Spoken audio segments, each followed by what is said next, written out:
My parents ignored my urgent calls from the hospital because my sister was freaking out over paint colors. So I had my lawyer come to the ICU. When they finally arrived, they realized the true price of their neglect. I collapsed. Right there, in the middle of the most important presentation of my life, my heart literally gave out. And when I woke up, alone and terrified, I discovered the people who should have been there for me chose paint swatches instead. The conference room lights flickered, blurring my vision. My grip tightened on the podium, but it wasn't enough. 40 pairs of eyes stared, and I knew something was terribly wrong. And as you can see from the Q3 projections, my voice wavered. The slides became a meaningless swirl of color. My heart wasn't just racing. It felt like it was trying to punch its way out of my chest. My name's Sophia, and that day, I was dying.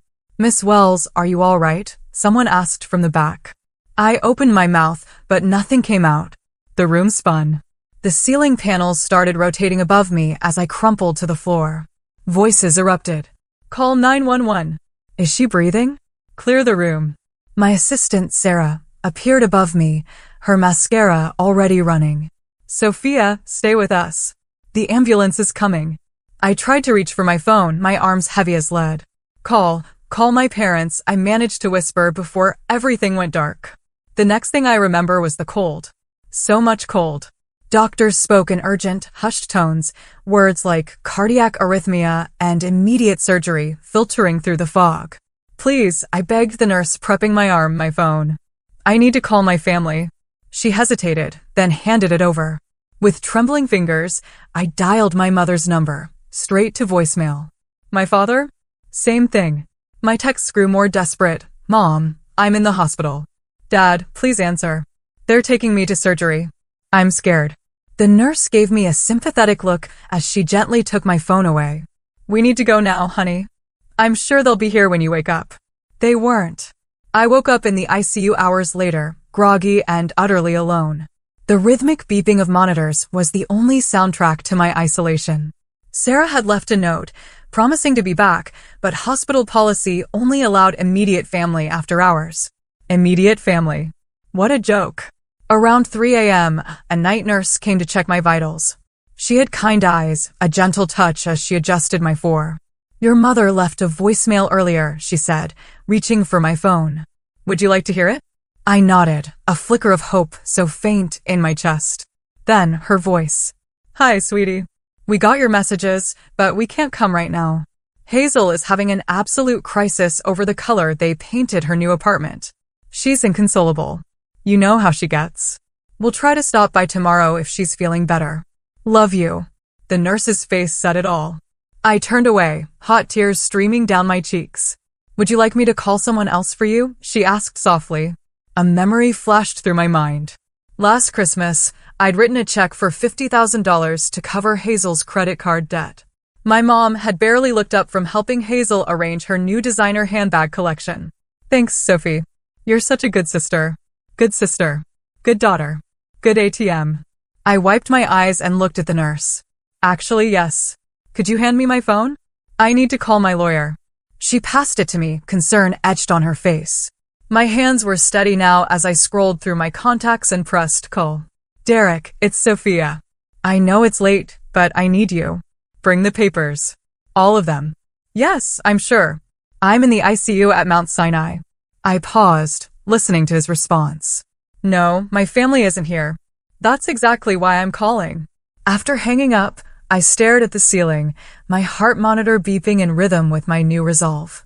I'd almost died today, and my sister's paint color crisis had taken precedence. 20 years of similar moments crashed over me like a tidal wave. Hazel's tantrums at my college graduation, my parents missing my company's launch party because Hazel had a bad date, the countless times I cleaned up her messes while my own achievements collected dust. My phone buzzed. An Instagram notification. Hazel had just posted a selfie with our parents, all three huddled around paint swatches. The caption read, "Worst day ever. Thank God for family support. #blessed #family #crisis." I clicked off my phone and closed my eyes, feeling something hard and cold crystallize in my chest. It wasn't my heart this time. It was determination. Tomorrow, Derek would help me start dismantling everything I'd built for them. And for the first time in my life, I wouldn't feel guilty about it. Derek arrived at 9 a.m. sharp, his leather briefcase bulging. He took one look at me, hooked up to monitors and still pale from surgery, and his professional demeanor cracked. Jesus, Sophia, you look like hell. Thanks, I managed a weak smile. Always knew I could count on you for honesty. Did you bring everything? He pulled up a chair and started laying out papers on my bedside table. Everything you asked for. But are you sure about this? It's aggressive. My heart literally stopped yesterday, and my family was too busy picking paint swatches to care, I said, a bitter edge to my voice. I'd say aggressive is exactly what this situation calls for. Derek nodded, his jaw tightening. We'd been friends since college. He'd witnessed plenty of my family's behavior over the years. All right, let's start with the will changes.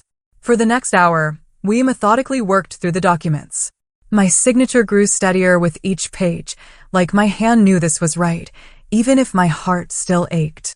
So that's your parents removed as beneficiaries, Derek said, shuffling papers.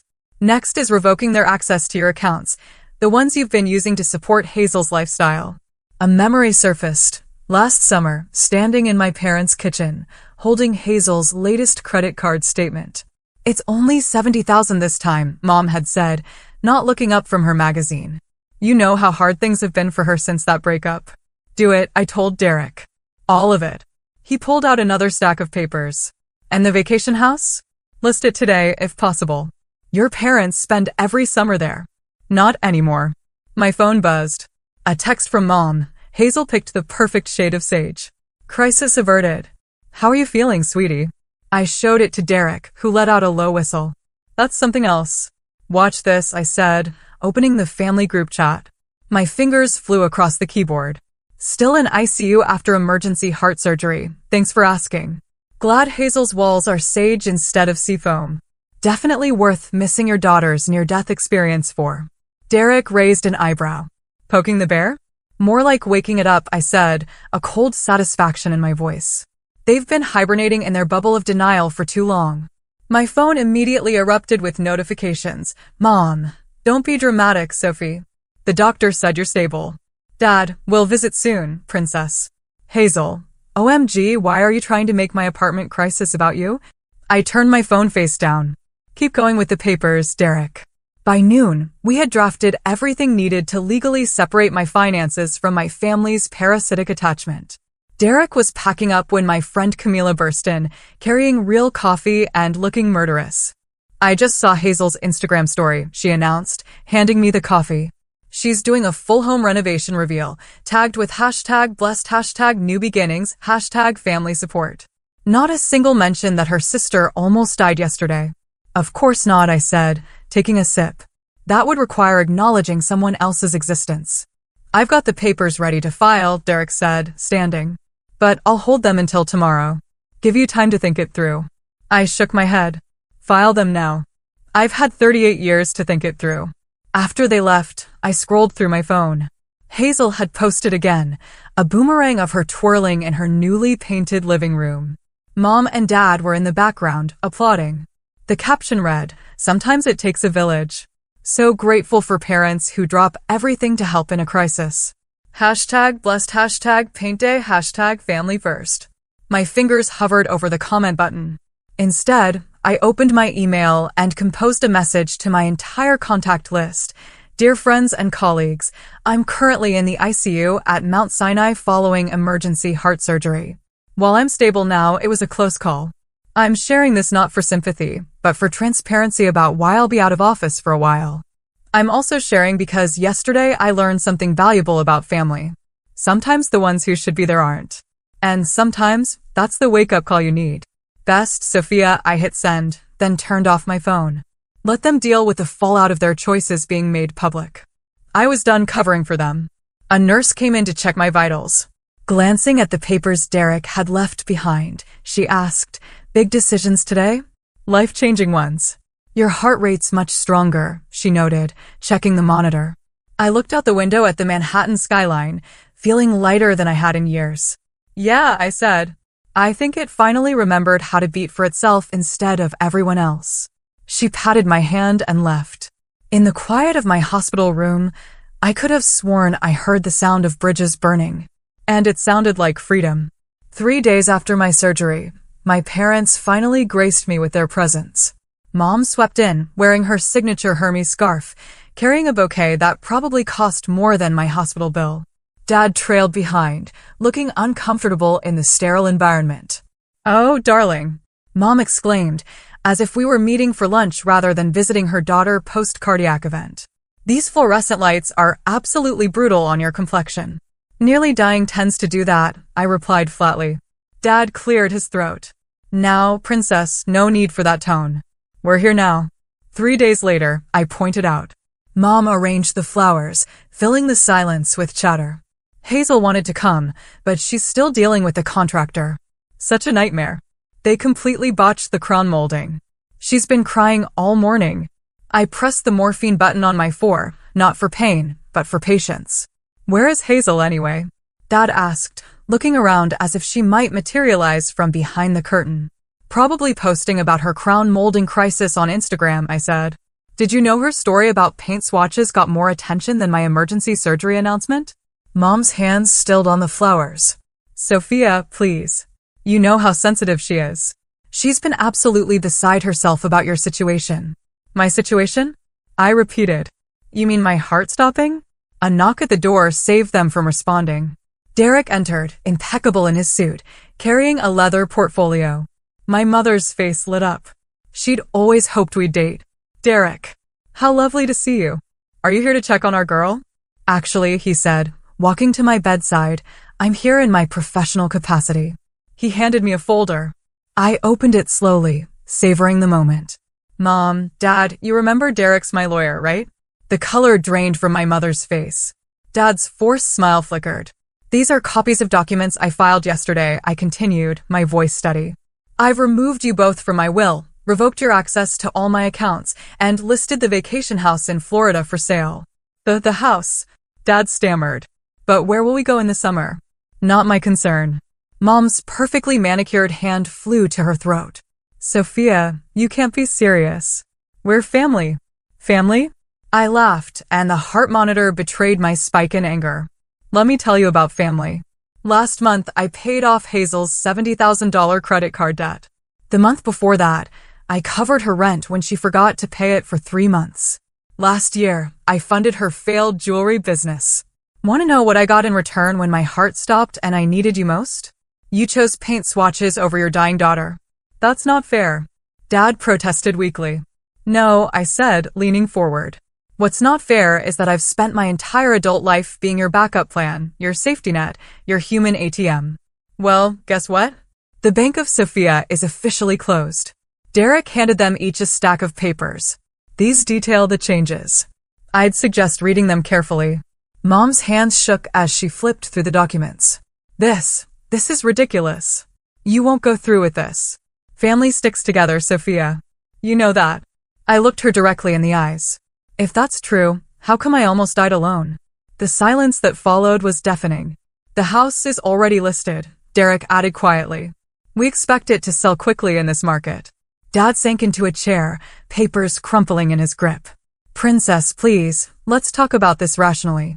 I had plenty of time to think rationally while lying here alone for 3 days, I said. "Did you know the nurses took turns sitting with me after surgery because they felt bad that I had no family here?" Strangers showed more concern than my own parents. Mom's mascara was starting to run. "You're being dramatic. We came as soon as we could." After Hazel's paint crisis was resolved, I corrected. "Check your priorities, Mom. Better yet, check your phone. I'm sure Hazel's having another meltdown about crown molding right now." As if on cue, Mom's phone buzzed. She glanced at it instinctively. "Go ahead," I said. "Answer it. We both know you will." She stood, smoothing her skirt with trembling hands. "This isn't over, Sophia. You're upset. You're not thinking clearly. We'll discuss this when you're feeling better." "Actually, we won't." I pressed the call button for the nurse. "I'm ready for my rest now." As security escorted them out, a precaution Derek had arranged, I heard Mom's voice crack. "She can't do this. She's our daughter." "No," I whispered to the empty room. "I'm just the backup daughter you never wanted but always needed. And I quit." The monitor showed my heart rate returning to normal, steady and strong. Like it knew this was just the beginning. My phone rang at 3 a.m. Hazel's name flashed across the screen, and I answered out of morbid curiosity. How dare you? Her voice crackled with rage. How dare you do this to Mom and Dad? Good morning to you too, Hazel. How's the crown molding crisis? Don't you dare be sarcastic with me. They're devastated. Mom hasn't stopped crying and Dad had to take a Xanax. I adjusted my hospital bed to sit up straighter. Interesting how they can have such strong reactions to consequences, but couldn't muster any concern when I was literally dying. Oh my God, you're not dying. Stop being so dramatic. My heart stopped, Hazel. Actually stopped. But please, tell me more about your paint. Emergency. She made a sound between a scream and a sob. You need to fix this. Call Derek right now and undo everything. Or what? Or I'll never speak to you again. I laughed. Genuinely laughed for the first time in days. Is that supposed to be a threat? The line went quiet for a moment. When Hazel spoke again, her voice had that familiar, manipulative tremor, the one that usually preceded getting her way. Remember when we were kids and you promised to always take care of me? A memory flashed. I was 12, Hazel 6. She destroyed my science fair project the night before presentation, dumping glue all over weeks of work. Mom had blamed me for not sharing my supplies. Actually, I do remember, I said. I remember a lot of things, Hazel. Like how I sold Grandma's ring, my only inheritance, to bail you out of debt 3 years ago. Remember what you said then? Thanks, sis. You're the best. Right before you went on a shopping spree with Mom. That's different. I needed you. You always need. And I'm always expected to provide. Well, guess what? I'm done. Mom wants to meet, she said, changing tactics. One last family meeting to talk things through. I considered this. Fine. Tomorrow at noon. The hospital cafeteria, but my contractor.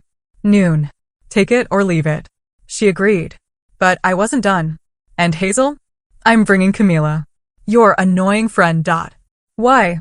Because I'm done being outnumbered. The next day, Mom and Dad arrived first, looking like they hadn't slept. Hazel swept in 10 minutes late, wearing oversized sunglasses and clutching an iced latte like it was life support. Camila sat beside me, radiating protective energy. She'd known my family dynamics for years and had always been my voice of reason.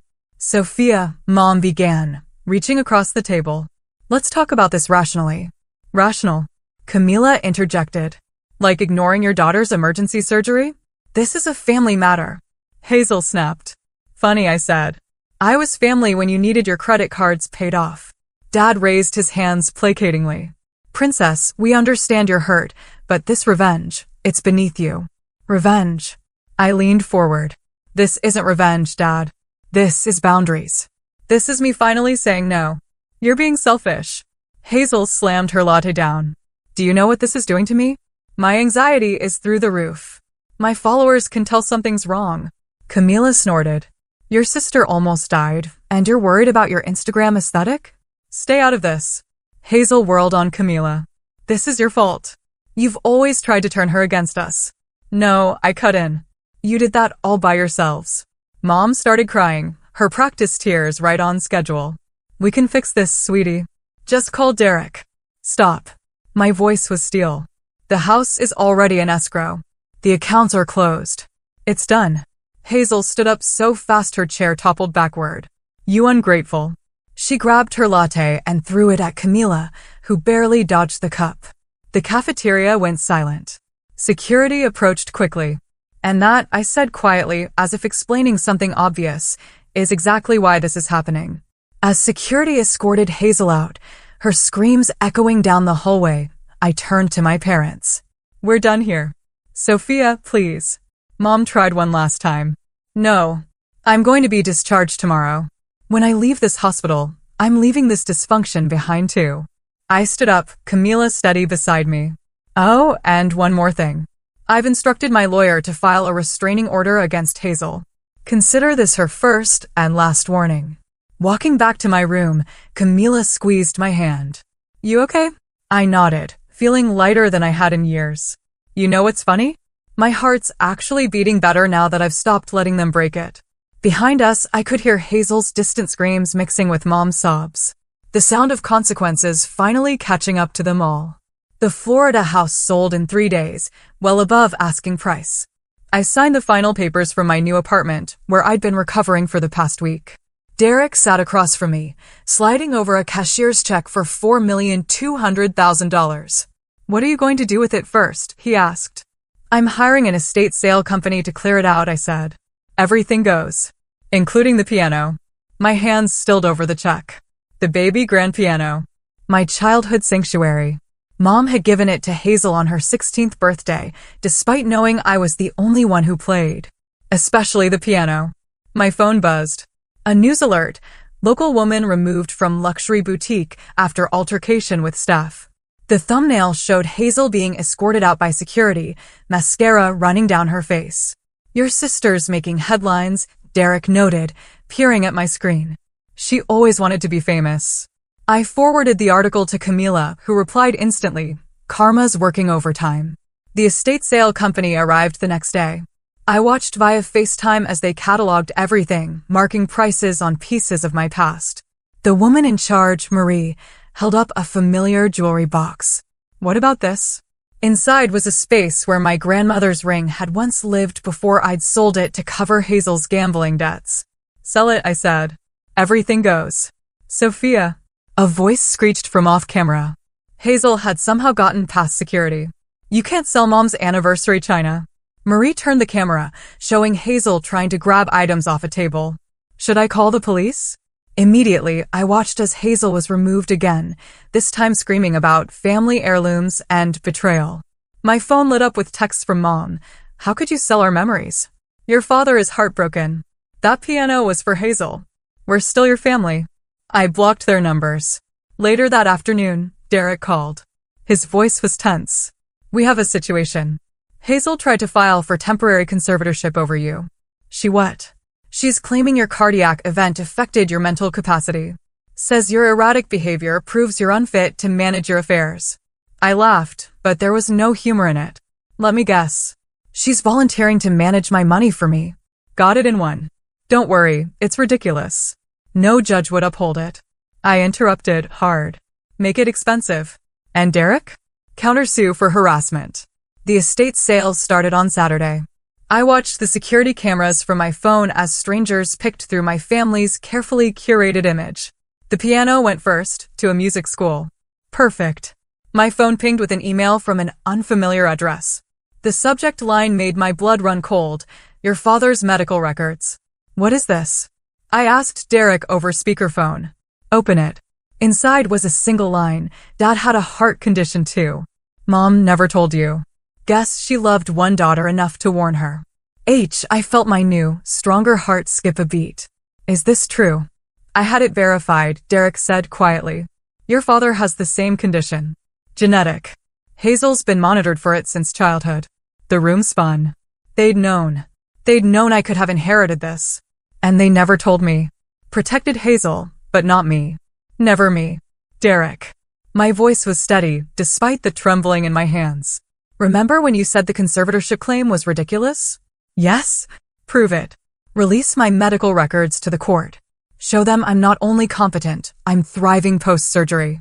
Then leak the fact that they knew about this genetic condition and deliberately withheld the information. That's nuclear, Sophia. Nuclear feels appropriate. As we hung up, another notification popped up. A certified letter from Hazel's lawyer. I opened the attachment, expecting more threats. Instead, I found myself staring at a photo, me at 12, standing protectively beside 6-year-old Hazel. On the back, in my mother's handwriting, my girls, forever inseparable. Below it, Hazel had written, remember who you're supposed to be. My protector, my sister. Don't make me destroy you. I forwarded the threat to Derek, then opened my laptop. It was time to tell my story. All of it. The decades of manipulation, the financial abuse, the neglect. No names, just truth. As I typed, I remembered something my grandmother told me before she died. Sometimes the bravest thing you can do is stop protecting people from the consequences of their own actions. My fingers flew across the keyboard, each word a brick in the wall I was building between my past and my future. Let them come. Let them threaten. I wasn't their protector anymore. I was finally my own. My blog post went live at midnight.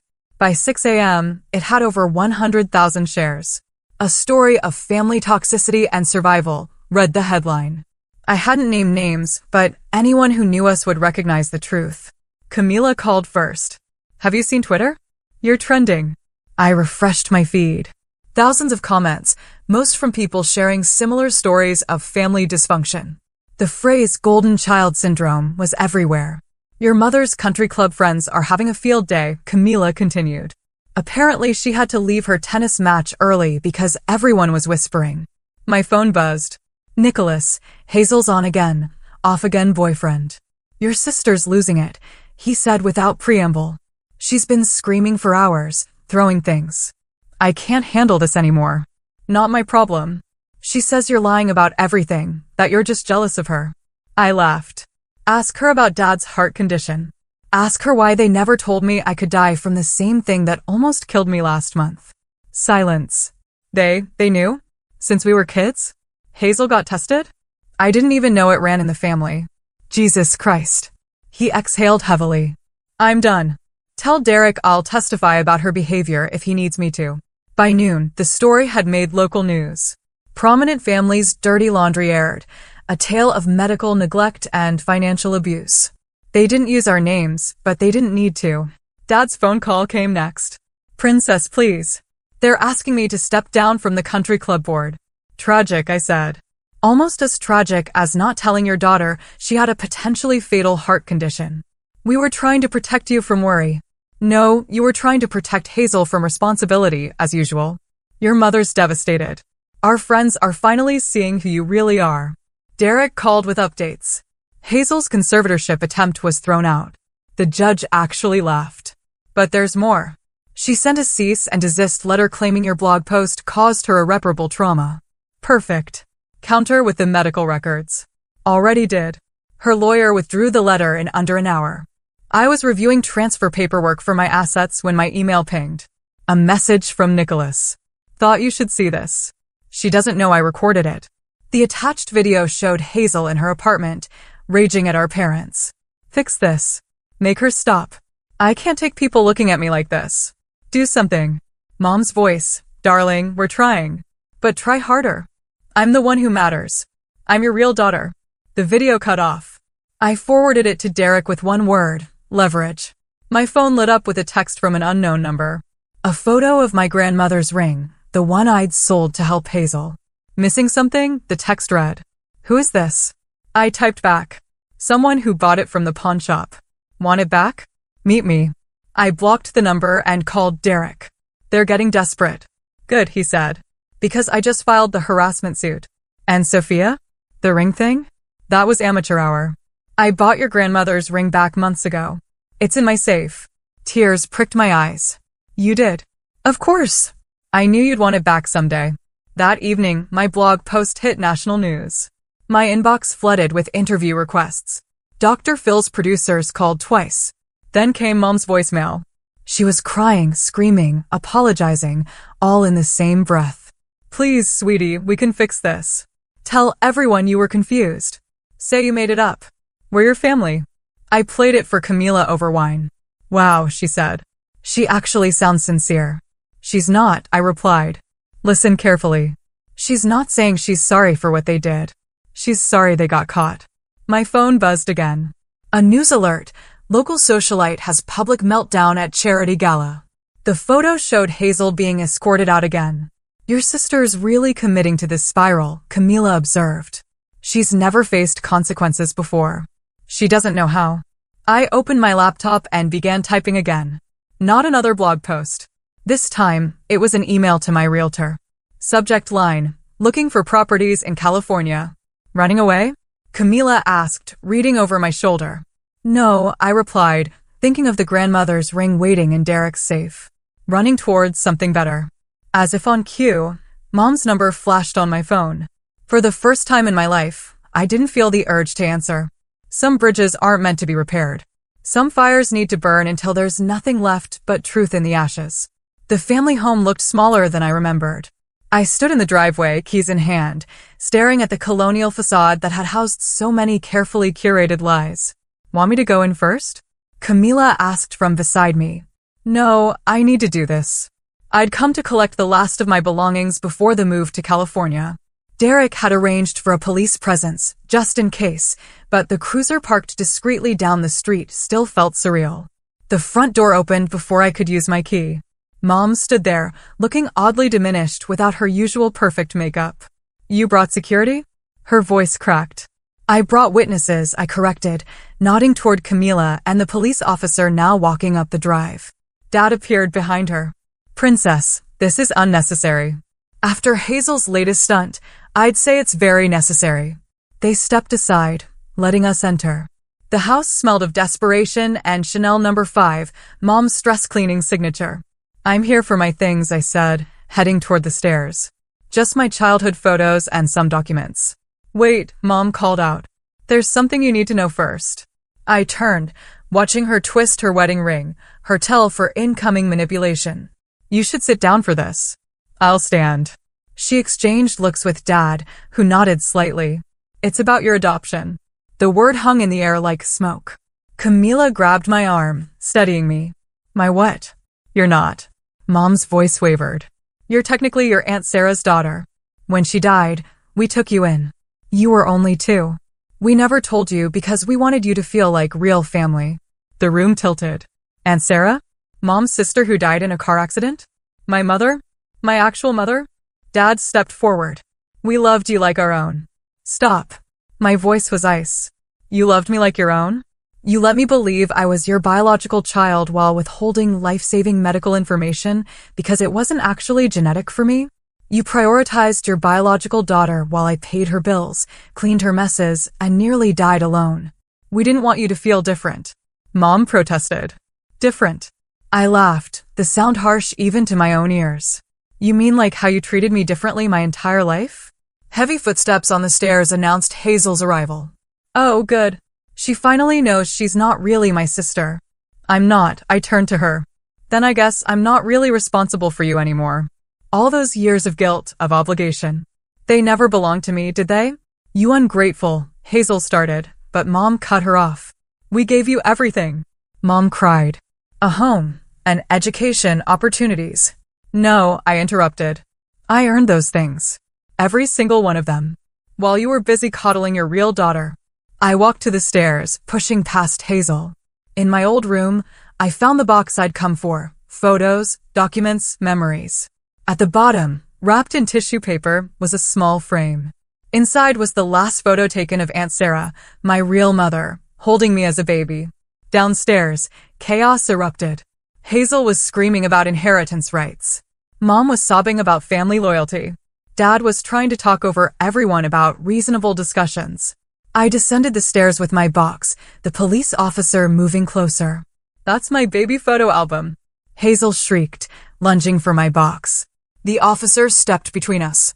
Actually, I said calmly, these are Aunt Sarah's photos. My mother's photos. I'm taking what's mine and leaving what never was. You can't just walk away from this family. Mom grabbed my arm. I shook her off. I'm not walking away from my family. I'm walking away from people who kept me around as a convenient backup plan. There's a difference. We'll sue. Hazel screamed. We'll take everything. Go ahead. I reached the door. But remember, I have proof of financial fraud, medical neglect, and now proof that you knowingly withheld my adoption status while using it against me. Want to see how that plays in court? Silence fell. I turned to them one last time. You know what's funny? You kept this secret thinking it would make me feel less like family. But knowing the truth? It finally sets me free. I'm not your backup daughter. I'm not your ATM. I'm Sarah's daughter. And I'm done carrying your burdens. Camila opened the door, sunlight streaming in. Behind me, I heard Mom collapse into tears. Dad's futile attempts at comfort. Hazel's incoherent rage. But ahead of me, nothing but open road and possibility. Ready? Camila asked. I clutched my box of real memories, feeling lighter than ever. Ready. We walked out into the sunlight, leaving the shadows of lies behind. In my pocket, my phone buzzed with another lawsuit threat from Hazel's lawyer. Let them come. I had truth on my side now, and truth, I was learning, was the strongest weapon of all. The California sun streamed through my office window as I finished typing my last blog post. My heart, now steady and strong, kept perfect rhythm with the keyboard clicks. And that's how I learned that family isn't about blood or obligation, I wrote. It's about choice. Every day, we choose who we let into our hearts. My phone lit up with Derek's call. The lawsuits are officially dismissed, he announced. All of them. The judge called them, and, I quote, frivolous attempts at financial manipulation. How's Hazel taking it? Not well. Have you seen the tabloids? I pulled up the latest headline. Socialite's public meltdown goes viral. My sister ruined my life. The video showed Hazel throwing drinks at paparazzi outside a Manhattan restaurant. She's trending again, I said. Not the kind of fame she wanted. Speaking of trending, I added, Mom had sent an email. The subject line read, your father's birthday. Inside was a photo of our last family vacation before everything imploded. Below it, she'd written, we miss you. Can't we just go back? I clicked delete. My doorbell rang. Camila stood outside with 2 coffees and a small package.